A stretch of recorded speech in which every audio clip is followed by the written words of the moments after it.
Olá pessoal do Café com Leitura e Você, bem-vindos ao nosso canal. Vamos dar sequência ao nosso livro O Extraordinário Agir de Deus, escrito por Eliane Bortolom.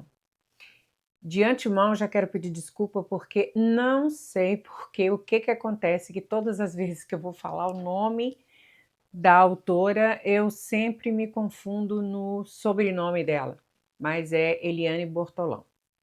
Ok, vamos lá. Deus no controle durante o parto.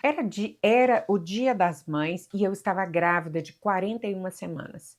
O bebê era para o dia 1º do 5 e estávamos no dia 9 do 5. Já estava com atraso. Assistíamos em família um filme de comédia no quarto e eu ria muito.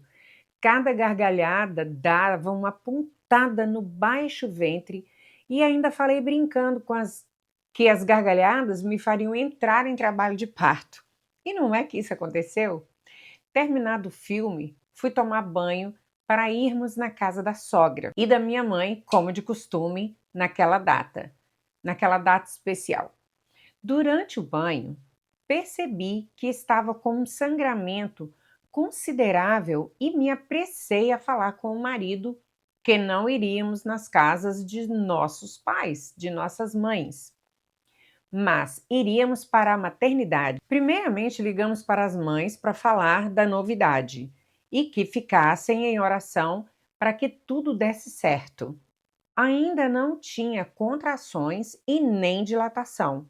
Portanto, fui dispensada para casa e aguardar as contrações, que não demoraram para chegar. Quando as contrações estavam com intervalo curto e o sangramento mais forte, já era noite, então fomos ao hospital. No atendimento, o médico constatou que ainda não tinha dilatação suficiente, então resolveu me internar. O obstetra, ao me atender na sala de preparação, disse-me que faria cesariana na manhã seguinte, porque não teria parto normal. E a médica anestesista tinha acabado de sair. Dito isso, ele foi para a porta, pegou na maçaneta da porta, coçou a cabeça, olhou para mim e disse à enfermeira: "Prepare-a para cesárea. Chama a anestesista e avisa a família dela. Vamos fazer o parto agora mesmo." Percebi que foi uma decisão imediata, algo que o incomodou. O parto demorou muito e os médicos conversavam animadamente, contando piadas. Um ambiente bem descontraído. Um deles falou: "É bem branquinha. Vamos, ela está vindo." E em seguida notei um clima pesado de preocupação. Não ouvi o choro do bebê e sabia que isso não era um bom sinal. Perguntei por que o bebê não chorou, se estava tudo bem. Eles me acalmaram, que não me preocupasse. Não me mostraram a minha filha como de costume, mas a levaram com certa pressa a uma outra sala. Eu perguntava sem parar dela, não tinha como me acalmar. Passados alguns minutos, ouvi ao longe um choro de bebê e logo em seguida ela foi trazida para mim. Que alívio! Após terminado o procedimento cirúrgico, eles me colocaram na maca com o bebê todo embrulhado em meio às minhas pernas. Antes de sair do centro cirúrgico, o médico me deu os parabéns por ter ganho o meu presente do Dia das Mães, a minha filha viva. Ele me disse que se atrasasse mais meia hora, ela não sobreviveria, pois não estava mais respirando. Por isso, ela não chorou e tiveram que levá-la a outra sala para reanimá-la. Ele me disse: "Foi por Deus. Quando a dispensei para o quarto, algo me falou que fizesse sem demora o seu parto. Se não obedecesse a essa voz, ela não teria sobrevivido." E assim, a Thalita, minha segunda filha, nasceu, para nossa alegria, sem sequelas, por não ter respirado e nem chorado. Linda, loirinha de olhos azuis, carequinha e bem miúda. Sempre digo que ela é o meu maior amor e melhor presente do Dia das Mães. Isso foi possível porque Deus estava no controle. Ele é Elohim. Tinha naquele dia as orações dos avós, tios e irmãos da igreja. Minha vizinha abençoada, que morava ao lado de casa, me falou depois que no sábado, dia anterior ao parto, me viu em frente de casa e orou pedindo misericórdia do Senhor para que essa criança não demorasse a nascer, pois sabia que já estava atrasada. Também viu quando meu marido saiu de carro para me levar à maternidade e ficou intercedendo por mim. Realmente, foi Deus que falou ao coração daquele médico para que iniciasse o parto. Era questão de minutos para minha filha morrer, pois já não respirava mais. Sei que Deus tem um grande propósito na vida da Thalita por ter permitido esse milagre. O inimigo tentou abortar essa vida e esse propósito, mas foi frustrado, porque ela estava debaixo das intercessões. Louvado seja Deus. Assinado, Eliane. A conversão de meu pai. Quero compartilhar algo tremendo que aconteceu em minha família. Minha mãe orou pelo meu pai durante 33 anos pela sua conversão. Ele era um italiano muito severo, um policial muito energético, exigente com a família, sanfoneiro do CTG, homem de muitos amigos nos bailes dançantes, bebia e fumava bastante. Minha mãe era convertida desde pequena e nos criou nos caminhos do Senhor, nos levando à igreja desde crianças. Ela era uma mulher virtuosa, serva do Senhor, que amava fazer a obra e muito sábia, que, para não criar confusão em casa com o marido, quando íamos para a igreja de manhã, ela já deixava o almoço encaminhado e avisava o pastor que sairia mais cedo, pois o almoço em casa deveria ser servido às 12 horas ou 12h30. Ela fazia a obra do Senhor com alegria, sempre orava pelo meu pai. Ela era uma mulher muito doentia e compreendemos logo essa situação, pois ela parava mais no hospital do que em casa.